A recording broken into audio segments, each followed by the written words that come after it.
I'm Jennifer Hayes, a 35-year-old interior designer who carved out my own life in Tulsa, Oklahoma. One Tuesday evening, my phone lit up with a message from my mother that froze me in place. "Don't call or come by. We're finished." My chest tightened, but no tears came. I simply wrote back 2 words. "Got it." And just like that, years of sacrifice vanished. All the times I paid Mom's hospital bills, rescued my brother from debt, and kept their struggling restaurant running, erased with one message. I'd always been the outsider, the daughter who chose creativity instead of the family business, the one they quietly dismissed. That text drew a clear boundary. I refused to chase after them again. By midnight, my screen filled with missed calls, overflowing messages, and anxious voicemails. Mom's name popped up repeatedly, then my brother's, even my father's. Panic had set in. They finally realized the support system they'd relied on had stepped away. What came next shattered everything I believed about my family. Stay with me. You won't believe how this story unfolds. And if you've ever been shut out by your own family, please tap like, share your experience in the comments, and subscribe so you don't miss what happens next. Growing up in Tulsa, our family looked like a picture of the American dream. My dad was a hometown success story, turning a single diner into a small empire of restaurants. Mom had once worked in banking, but gave it up to support him. She kept the household running and softened his temper when business stress got the best of him. My younger brother Brandon, 4 years my junior, was the pride of the family, the one destined to inherit everything our parents had built. I, on the other hand, was Jennifer Hayes, the misfit whose mind wandered toward colors, textures, and light instead of ledgers and recipes. From an early age, my father made his expectations crystal clear. "The restaurants are our future," he'd announced during dinner, his tone leaving no room for argument. "You'll learn the business, Jennifer." But the thought of kitchens and spreadsheets never stirred anything in me. What I wanted was to create spaces that breathed life into people's days. Homes that felt warm, inspiring, and full of heart. By high school, my notebooks were filled with floor plans and furniture layouts instead of math problems. When I finally confessed my dream of studying interior design, Dad didn't just frown, he laughed. "That's a pastime, not a profession," he snapped, his words slicing through the air. Mom said nothing, her gaze shifting toward the window, silently aligning herself with him. At 17, I sent off my application to a leading art school in Chicago, clinging to the hope that my dream might actually take shape. When the acceptance letter arrived, I felt unstoppable, until Dad's verdict landed like a blow.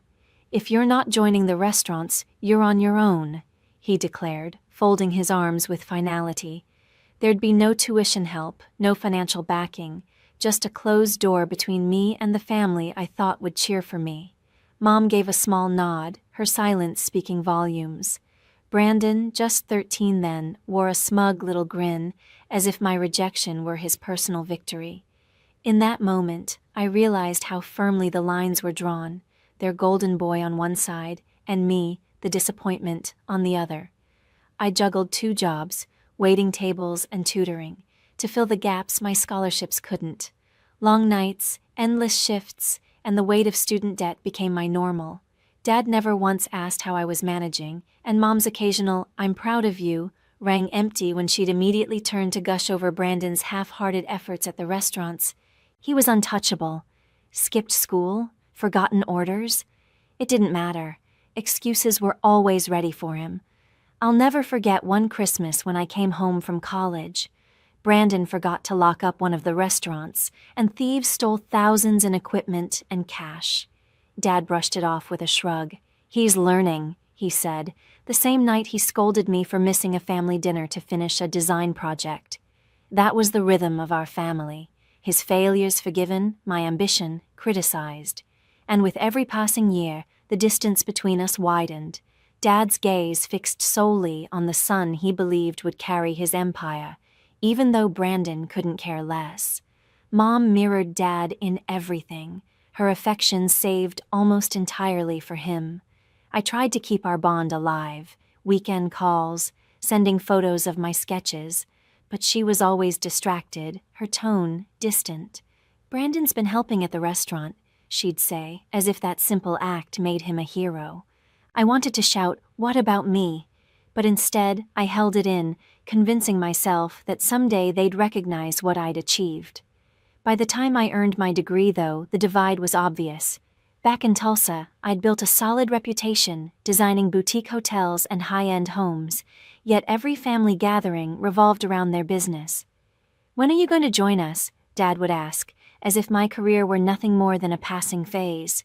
Brandon would snicker about my fancy sketches, and Mom would smile along, never once stepping in. Their favoritism had become a barrier so solid it felt like I was shouting through glass. In hindsight, those years were the foundation for everything that came next. I spent so long trying to win a place in their world, to prove I was worthy of their pride, but the harder I worked, the more I realized the truth. Brandon was their chosen one, and I was merely the spare they never wanted to need. After finishing art school, I poured everything into my interior design career. My years in Chicago had expanded my vision. I'd learned that spaces could tell stories, not just hold furniture. When I returned to Tulsa, I started small, redesigning neighborhood cafes and transforming old diners into warm, welcoming places people wanted to linger in. My first real breakthrough came at 27, when a boutique hotel chain hired me to reimagine their lobbies across Oklahoma. I focused on sleek lines, cozy textures, and a quiet sense of sophistication, and people noticed.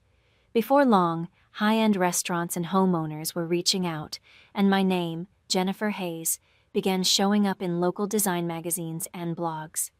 By 30, I was landing six-figure contracts and earning a reputation as Tulsa's designer for refined, modern interiors. But while my career flourished, life at home told a different story. About 5 years ago, Mom's health took a serious turn. Doctors were blunt. Her treatment would be long, difficult, and unbelievably expensive. Dad's restaurant business was already struggling under rising costs, and their insurance barely covered a fraction of what she needed. I didn't think twice. I transferred the money to cover her hospital bills, specialists, and medications. "We'll pay you back," Dad said curtly over the phone, but I knew repayment would never come. Mom's only response was a brief text. "Thank you, Jennifer." No call, no warmth. It hurt, but I kept reminding myself I was doing it for her well-being, not for their approval. Then there was Brandon. My brother, still in his late 20s, had launched a food truck business that collapsed almost as soon as it began. He'd run up credit card debt, owed suppliers, and couldn't contribute to the family restaurant's bills. One evening, Dad called, his voice firm, detached. "Brandon needs help," he said, like it was a company order, not a request. So I did what I always did. I sent the money. $30,000 to erase his debts, another $20,000 to keep the restaurants open. Brandon never once acknowledged it. At a family barbecue not long after, he boasted about how he'd turned things around, taking full credit for what my savings had done. Dad beamed with pride, slapped him on the back, and I stood there, unseen. It became a cycle. When a new walk-in fridge was needed, I wrote the check. When Mom's treatment required a specialist in Dallas, I covered the travel, the consultations, everything. Each time I told myself, maybe this would be the moment they finally recognized me as more than the family's emergency fund. But at dinners, conversation always circled back to the restaurant, Brandon's potential, or Dad's next big plan. My work barely existed in their world. Once, I showed Mom a magazine feature on one of my hotel designs, hoping to see pride flicker in her eyes. She glanced at it and said, "That's nice, but Brandon's been working so hard lately." I smiled to hide the sting, my chest tightening as I realized how little space I occupied in their hearts. Every call to check on her turned into an update on Brandon or a rundown of Dad's stress. And Dad, he only ever reached out when something needed fixing, never to ask how I was doing or what I'd built. "The restaurant's running short this month," Dad would say, and without hesitation, I'd move money over, feeling less like a daughter and more like their personal bank account. Brandon carried himself as if my success belonged to the family anyway. "You're doing great, so why not help out?" he once said, offhandedly, as though my long nights and endless hustle were just luck I owed them for. Looking back, I realize how foolish I'd been to think money could buy their respect. Every payment, every bailout was my attempt to close a distance they had created, but all it did was feed their expectations. Over the years, the total climbed into the hundreds of thousands, and in return, I got nothing. Not a thank you, not even a moment of recognition. The weight of it all settled quietly on me, heavy and constant, until I began to wonder if I'd ever be enough in their eyes. 5 years into my career, I finally took a leap. My design firm was thriving, and I had a vision to launch a sustainable design company specializing in eco-friendly materials for hotels and restaurants. It wasn't a whim. I had the data, the market research, and a detailed plan showing how green design was the next big wave in Tulsa's hospitality industry. For once, I thought maybe they'd take me seriously, see me as a professional, not a side act. I spent weeks building a full presentation, budgets, growth projections, long-term revenue models. Then I invited my family to meet at our home, ready to pitch them like any serious investor. Standing in that familiar dining room, laptop open and slides prepared, I truly believed this could be the moment everything changed. Dad took his usual seat at the head of the table, arms folded, his expression impossible to read. Mom moved around him, pouring coffee, but avoiding eye contact, as if her silence could shield her from choosing sides. Brandon lounged back, half listening, eyes glued to his phone, already dismissive before I'd begun. His wife, Tara Hayes, sat beside him, polite, quiet, offering me a faint, sympathetic smile.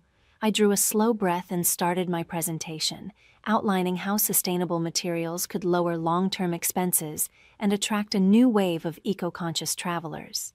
"This could really put Tulsa on the map," I said, trying to sound confident. "I'm asking for a $200,000 investment. I'll repay it with interest." I didn't even get to the next slide before Dad cut in. "A pipe dream," he said sharply, leaning forward. "You think hotels care about recycled wood? They want cheap, not some fancy experiment." His dismissal stung, but I kept going, pointing to my research, charts, and client surveys. Brandon gave a low laugh without lifting his eyes from his phone. "Sounds like a waste of money," he muttered, the corner of his mouth curling into a smirk. "Why don't you just stick to decorating houses?" Dad said, his tone dripping with condescension. Heat rose up my neck as I clenched my fists beneath the table, trying not to show how much it hurt. Months of research, late nights and planning, dismissed without a second thought. Mom busied herself with the napkins, her familiar escape whenever tension filled the room. I turned toward her, desperate for something. A kind word, a hint of belief. "Mom, you've seen what I can do. You know this could work." She hesitated, eyes down. "It just sounds risky, Jennifer. The restaurants are what we understand." That quiet remark cut deeper than Dad's outburst ever could. After everything, paying her medical bills, saving their business, I was still the outsider. Then, unexpectedly, Tara spoke up, her voice gentle but firm. "I think it's innovative," she said, glancing uneasily at Brandon.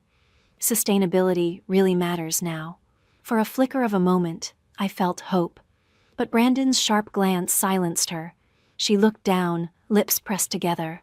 Dad waved a dismissive hand, ending the conversation. "We're not wasting money on this," he said flatly. "Brandon's focused on opening a new restaurant location." "That's our priority," Dad said, final and unyielding.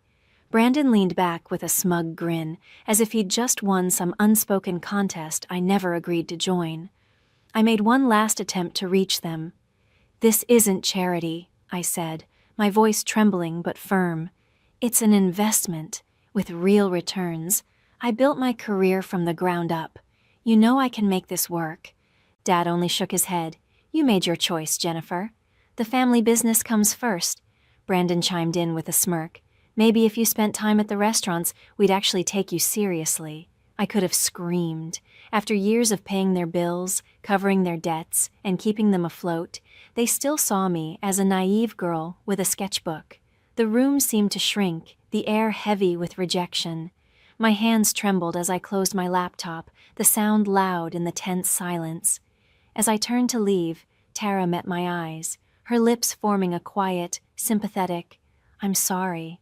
Her apology didn't ease the sting.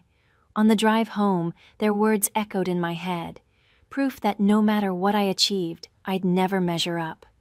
Dad's loyalty was fixed on Brandon, always had been. No amount of success on my end could shift that. And Mom, with her quiet compliance, followed his lead, her silence as cutting as any insult. Even Tara, who'd glimpsed the value in my idea, couldn't stand against the family current. That night, I sat alone in my apartment, my business plan open on the table, pages of ambition and hope staring back at me. I'd given it the same devotion I'd given my family, and both had left me feeling empty. Their rejection wasn't really about the money. It was about me. They didn't believe in who I was, and that wound cut the deepest. I didn't realize it then, but that failed meeting marked the start of everything that was about to unravel. A few weeks later, after another tense family dinner, I stumbled upon something I was never meant to hear.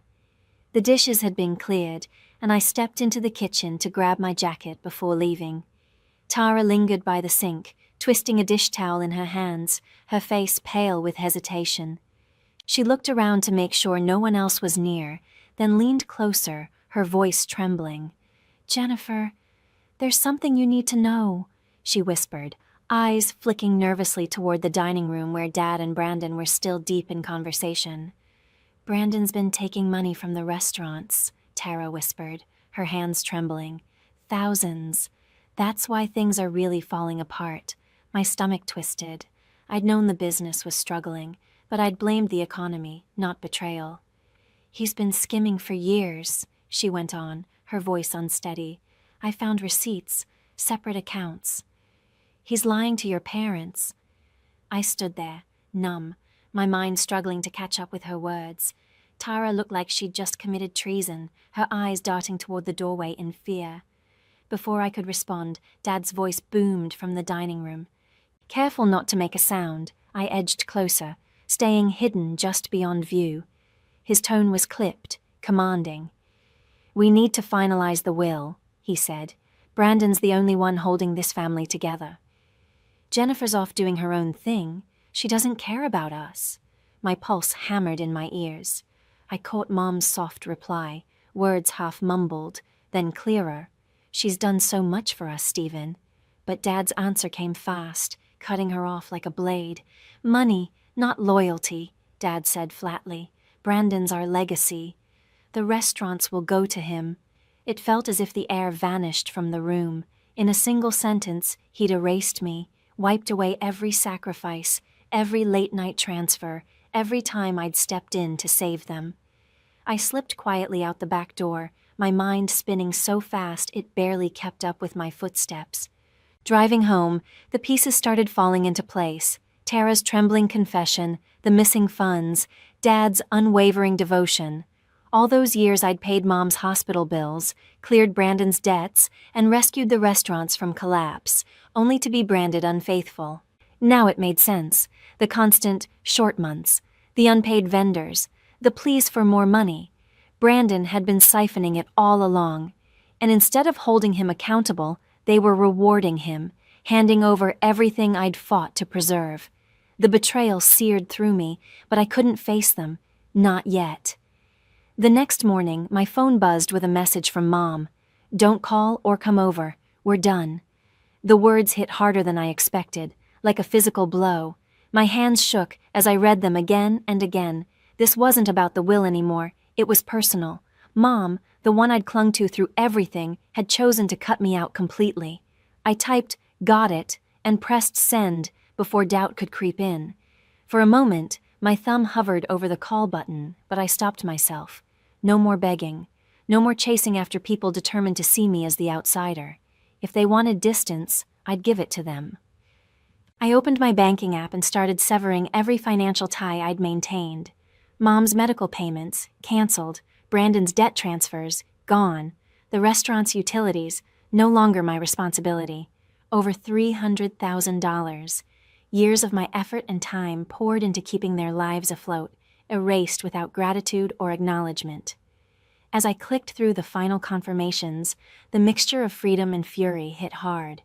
I wasn't just cutting off the money, I was cutting off the illusion that one day they'd finally see me. Relief washed over me, sharp and unfamiliar, tangled with grief. But beneath it all, Tara's trembling words echoed in my mind, looping like a warning. Brandon's been stealing for years. How long had they known? I couldn't stop wondering. Had Mom and Dad turned a blind eye to Brandon's theft, or had they truly been fooled? Either way, their loyalty was obvious. They'd picked him over me without hesitation. I considered reaching out to Tara for answers, but decided against it. She'd already risked enough by telling me the truth, and I wasn't sure how deep her allegiance to Brandon still ran. That night, I lay in the dark, Mom's message echoing over and over in my mind. We're done. It wasn't just a text. It was a verdict. They had drawn their line, and I was on the other side of it. But I wasn't that desperate girl anymore, begging for scraps of approval. I had built a life on my own, and now I was going to defend it. Their betrayal had sparked something fierce inside me, and this time, I wouldn't let it destroy me. By midnight, my phone lit up like fireworks, missed calls, voicemail alerts, a flood of messages. Mom's name appeared first, then Brandon's, then Dad's. Panic had set in, and I knew exactly why. They'd finally realized the safety net they'd been leaning on for years had disappeared.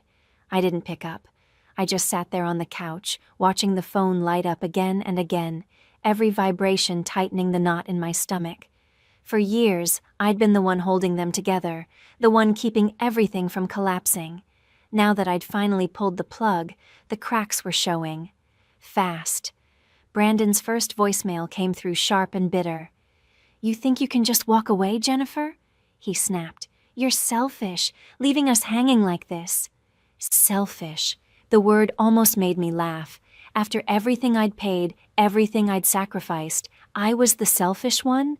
The restaurant still standing because of me, his debts wiped clean by my money. And yet he had the gall to paint himself as the victim. The next message was colder, his tone calculated. "You'll regret this," he said quietly. "We'll take legal action if we have to."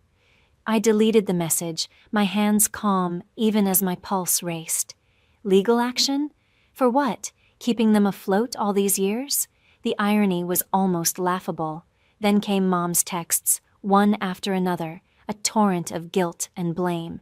"How could you do this to me, Jennifer?" one read. "After everything I've been through, you're abandoning your own mother." Another followed. "I raised you better than this." I stared at the screen, each word a deliberate twist of the knife. She'd always known how to hit where it hurt, using those late-night conversations we once shared as emotional leverage. What used to feel like love now looked like control. I didn't respond. I couldn't. I refused to be pulled back into that cycle of guilt and obligation. Around 1 a.m, my phone rang again. Dad's number this time. I let it roll to voicemail. His voice burst through the speaker, loud and commanding, the same tone that had ruled our household for decades. "Jennifer, you need to fix this," Dad said, his tone clipped and cold, as if I were a worker who'd made a mistake on the job. "The restaurants can't survive without your help." "You owe us that much?" "Owe them?" I'd given them more than $300,000, countless hours, and pieces of myself I could never get back. They'd erased me from their will, dismissed my accomplishments, and crowned Brandon their heir despite his lies. And still, I was the one in debt. I saved the voicemail, not out of remorse, but as proof, a record of who they'd chosen to be. By sunrise, the messages were still flooding in. Brandon texted again, his words as predictable as they were cruel. "You're tearing this family apart. This is on you." I could picture him pacing, phone in hand, furious that his lifeline had finally been cut off, angry not at his own deceit, but at me for refusing to clean it up this time. Tara's name flashed on my screen once. No voicemail, no text. Just a missed call that lingered like a question I wasn't ready to answer. I wondered if Tara was trapped between loyalty and conscience, aware of Brandon's lies but too afraid to speak up again. Then Mom's next voicemail came, her tone softer now, almost trembling. "Jennifer, please," she said, her voice breaking. "We're family. You can't just turn your back on us." For a split second I wanted to believe her, but the memory of her earlier text, "We're done," burned too deeply. Family didn't cut you off like that, not after everything. Later that afternoon, Dad called again. Against my better judgment, I answered, hoping he might finally acknowledge what they'd done. Instead, his words came like commands. "You're putting your mother's health at risk," he said sharply. "Her treatments are expensive and the restaurants are barely staying open. You need to step up." Not a mention of the will, of Brandon's theft, of the years I'd sacrificed. Just more demands. I tightened my grip on the phone, forcing my voice steady. "I've stepped up for years, Dad," I said quietly. "I'm done." There was a beat of silence before he replied, "You'll change your mind once you see what this does to us." I ended the call without another word, the click final, my resolve like stone. But the messages kept coming. Brandon's next one was pure spite, a thinly veiled threat. "Everyone will know how you betrayed us," he wrote. "They'll see what you've done." I stared at it, realizing just how far he was willing to go to protect his lies. He wrote again, and I couldn't help but roll my eyes. Betrayed them. The irony was almost unbearable. After years of carrying their burdens, that was the story he chose to tell. Then another message came from Mom, this one dressed in nostalgia. "Remember when I helped you with your first sketches?" she wrote. "I've always been there for you." But she hadn't. Not when I needed her to defend me. Not when they mocked my ambitions or dismissed my success. Her support had always come with conditions, and now even her memories felt rewritten to serve her guilt. I said nothing. Every message, every voicemail was just another attempt to drag me back into their chaos, not because they missed me, but because they needed what I provided. For the first time, I saw it for what it truly was. I opened my banking app again, scanning the list of canceled transfers. Mom's medical payments, gone. Brandon's debt relief, over. Dad's restaurant bills, no longer my concern. Years of trying to buy their approval had led me here, and in that moment I finally understood. It was never respect they wanted, it was control. It was control. That's what it had always been. And I was finished giving it to them. By the end of the week, their panic had turned into chaos, messages swinging between anger, guilt, and threats. But I stayed firm. My decision wasn't revenge, it was self-preservation. I wasn't their lifeline anymore. I was Jennifer Hayes, and I was done being their backup plan. A week later, I agreed to meet them at a small cafe in Tulsa. One final conversation, not for reconciliation, but closure. The moment I stepped inside, the tension hit like static in the air. They were all there, Dad, Mom, and Brandon, huddled around a corner table. Tara's chair sat empty. She'd texted earlier, apologizing, saying she couldn't handle the fallout. I took my seat, shoulders straight, heart steady. Gone was the version of me that craved their approval. I looked at them, 3 faces that once held all my love and now only reminded me of what I'd outgrown. "I sold my sustainable design project," I began, my voice even and deliberate. "A national firm bought it for $1 million. Their eyes snapped to me, wide, stunned, but I didn't give them time to recover. "I built that from the ground up," I said evenly. "Without your money, without your backing, and in spite of every doubt you threw at me." Dad's jaw tightened, the muscle along his cheek twitching. Mom lowered her gaze to the table, and Brandon shifted in his seat, fidgeting like a child caught in a lie. I leaned in, my voice calm but firm. "I gave you everything, my time, my money, my trust, and you threw it away. You chose Brandon over me, even after he stole from you." I stopped short of mentioning Tara's name. She didn't deserve the fallout. Brandon's face flushed crimson. "You're lying," he snapped. "You're just jealous. You want to drag us down because you can't stand seeing me succeed." I met his glare without blinking. "The receipts don't lie, Brandon. I know exactly what you did." Mom's hand shot to her mouth, eyes wide, but she stayed silent. Dad's response came sharp and fast, his voice cutting through the air. "You don't get to judge this family," he said, his tone full of the authority he thought still worked on me. "You walked away from the family business," Dad shot back. I let out a short, bitter laugh. "I walked away? No, Dad. You pushed me out. You erased me from your will and called me disloyal." Mom leaned in then, her voice soft, trying the same tone she'd always used to smooth things over. "Jennifer, we're your family. You can't just turn your back on us now." I met her eyes without flinching.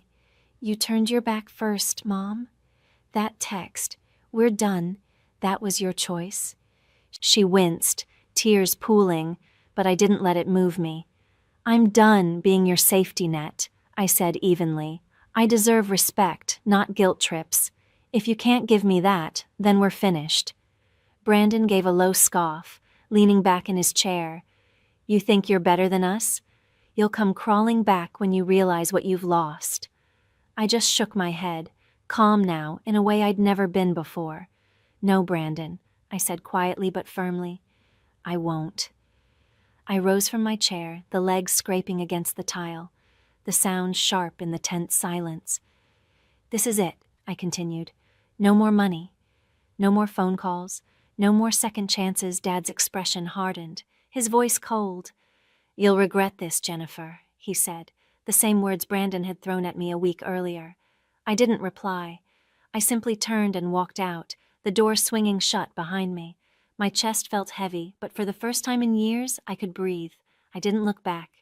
A year later, word of what happened reached me through friends in Tulsa. The family restaurants had gone under. Bankruptcy filings, closed doors, debts they couldn't pay without the safety net I'd once provided. Brandon's secret accounts were uncovered, and the lawsuits followed. Vendors dragged him to court, and the truth finally came out. Years of theft buried under excuses and charm. Mom and Dad faded into seclusion, their empire reduced to nothing but memories and regret. Tara, I later learned, had left Brandon and started over somewhere new, far from the wreckage. I never called, never checked in. That part of my life was finished.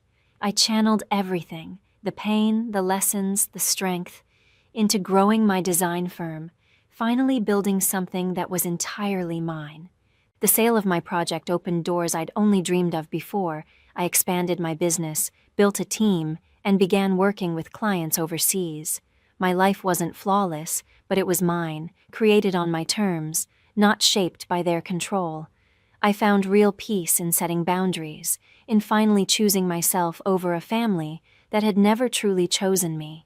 The ache of their betrayal never vanished completely, but it stopped steering my life. With time, I realized something essential. Respect begins within. I had spent years chasing their approval, convinced I needed to prove my worth through sacrifice and success. But no amount of money or effort could rewrite the story they'd already written about me. Walking away wasn't selfish. It was survival. It was how I learned to recognize my own value and to stop fighting for love that had conditions. If you're hearing my story, I hope you carry this with you. Family shouldn't be a lifelong test of endurance. It should be a bond that uplifts, not one that drains you, and when it stops being that, you have every right to step away. Thank you for listening, for sharing this moment with me. Telling this story hasn't been easy, but it's the truth, and it's mine. I'd love to know what you think. Have you ever had to draw the line with your own family?